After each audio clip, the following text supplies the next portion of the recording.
Yo, salut tout le monde, c'est Final Fate 4 à l'appareil, j'espère que vous allez bien.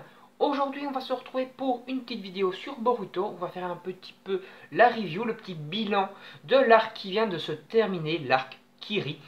Et donc, comment a été cet arc? Et bien, franchement, c'était un arc très sympa. On avait en fait, donc, comme vous le savez tous, la classe de Naruto, donc de Konoha, qui partait en voyage scolaire au village de Kiri pour un petit peu observer un autre village censé être en paix.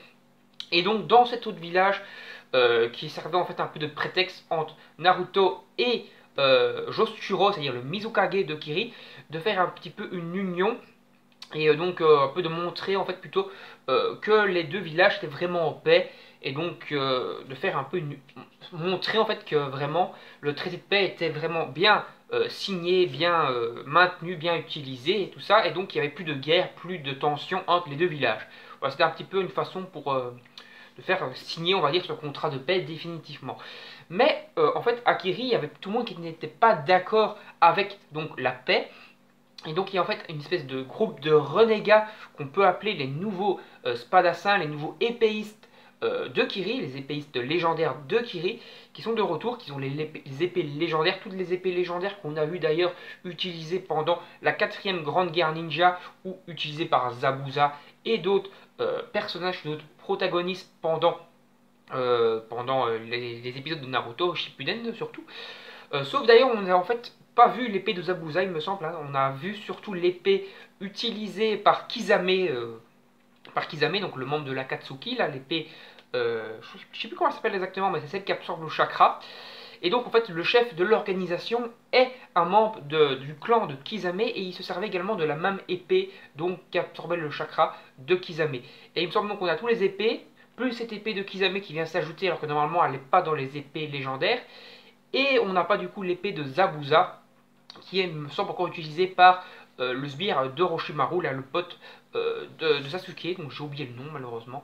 Pourtant c'est un personnage important, mais bon, j'ai zappé son nom, c'est pas grave. Donc en fait au village, Naruto et compagnie vont donc observer en étant guidés par ce Kagura. Kagura donc qui est en fait leur guide, et qui on apprend plus tard en fait qui est prédestiné à devenir le prochain Mizukage. Et également en fait il est le petit-fils de Yagura, qui est donc le quatrième Mizukage, et qui est connu pour avoir des accès de colère et de vouloir tuer tout le monde, surtout en fait parce qu'il était possédé par un des démons à queue. Je crois que c'était le quatrième ou le troisième, je crois que c'était Sambi qui le possédait. Et donc en fait, Kagura a donc des gènes sanguinaires en lui, il veut tuer les gens par certaines pulsions. Lorsqu'il pète un câble, donc il est normal, et dès qu'il voit un peu de sang ou qu'il se bat, il pète un boulon et il veut tuer tout le monde. Voilà, donc c'est un peu ça le personnage de Kagura, là, donc, qui sert de guide à Naruto, etc. Et au fil, en fait, des aventures, on va dire, qui vont se mêler à Kagura. À un moment, Denki va se faire kidnapper par des membres de l'organisation de bandits, l'organisation des épéistes légendaires. Denki va être kidnappé, ils vont venir le sauver, ils vont péter la gueule à celui qui l'a kidnappé, qui n'est en fait pas un membre des épéistes légendaires, mais qui est un peu un membre haut gradé quand même de l'organisation.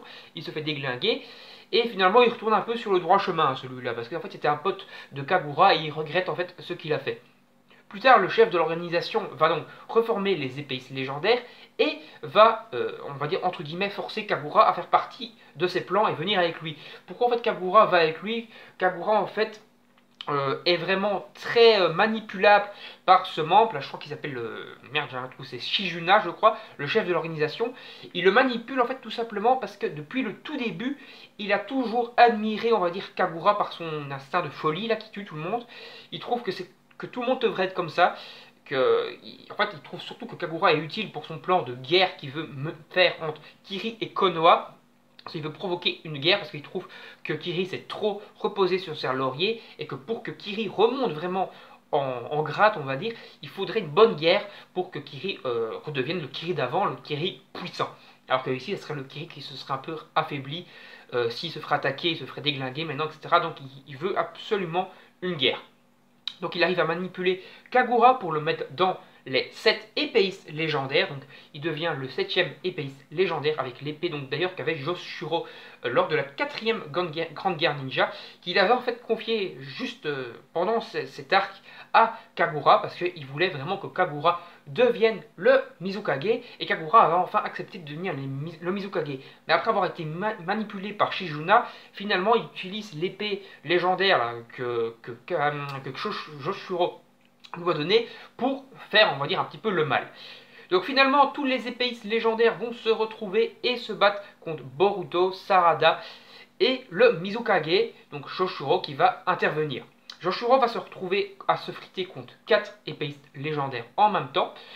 Donc voilà, donc quand même, on voit que Joshuro est quand même balèze, mais en soi, beaucoup moins que Naruto. Parce que je pense que Naruto ou même Sasuke auraient démonté les 7 épéistes légendaires à lui tout seul, sans trop de difficultés. Après, il y aura donc un 5e épéiste légendaire qui lui se battra contre Sarada. Sarada qui va vraiment galérer à le vaincre, mais qui va y arriver après énormément de difficultés. Donc voilà, bon, un seul épéiste légendaire, ça m'a l'air d'être la plus faible des épéistes légendaires. Elle utilisait des espèces d'attaques d'éclairs, etc.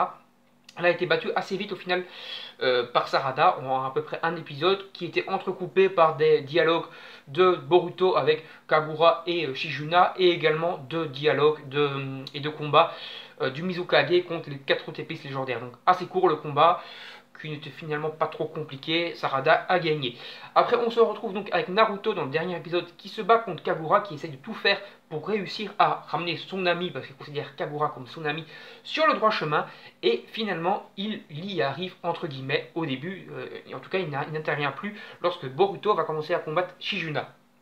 Après, donc Shizuna va se battre contre Boruto, il va avoir l'aide de Mizuki qui va venir l'aider, et ils vont donc se battre à deux en utilisant toute leur force pour essayer de vaincre donc le chef de l'organisation, là, Shizuna, qui finalement va réussir quand même à leur tenir tête assez facilement jusqu'à ce que Kagura décide de se dire non, c'est pas bien ce que je fais, il faut que je batte Shizuna, et donc finalement il va combattre Shizuna également. Après donc ils vont réussir à le vaincre, et l'épée de Kisame va fusionner avec lui, le transformer en espèce de requin. Et c'est à ce moment-là que d'ailleurs le Mizukage va intervenir.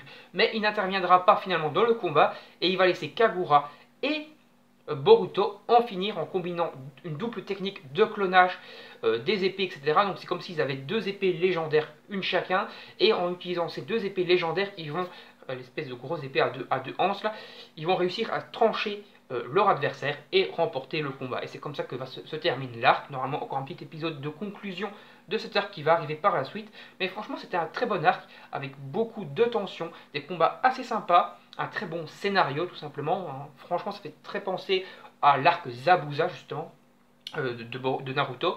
Ici c'est un arc, on va dire Shizuna, mais c'est un peu ça, ça permet un peu de voir et de tisser des liens. Et surtout en réalité ça permet en fait de former l'équipe de Boruto qu'on aura par la suite, qu'on voit dans le film d'ailleurs Boruto. C'est en fait l'équipe Sarada, Mizuki et Naruto, parce que c'est vraiment eux qui sont mis très en avant dans cet arc. Et donc voilà, très beau combat, très bonne tension, très bonne révélation sur les personnages. Et donc on va vers la suite donc avec cette équipe là. Et on a donc de très beaux combats, une très bonne animation, surtout sur tous les épisodes, dans l'ensemble beaucoup mieux que Dragon Ball Super. Hein. Franchement, on avait des bons épisodes qui se suivaient au niveau d'animation, donc ça c'était assez cool. Et des musiques bien placées, franchement un très très bon arc, bien sympatoche, avec un petit peu de tension. On voit l'arc d'ailleurs qui évolue en fait. On commence dans un arc joyeux, où tout est coloré et tout, et puis on passe sur des combats de nuit, et donc on voit que tout devient de plus en plus dark, comme une guerre se prépare, etc. Et donc franchement, le caractère design franchement est très très bien choisi pour ce jeu. Allez, on va s'en arrêter là, j'espère que la vidéo vous a plu, salut tout le monde, à la prochaine, bye bye.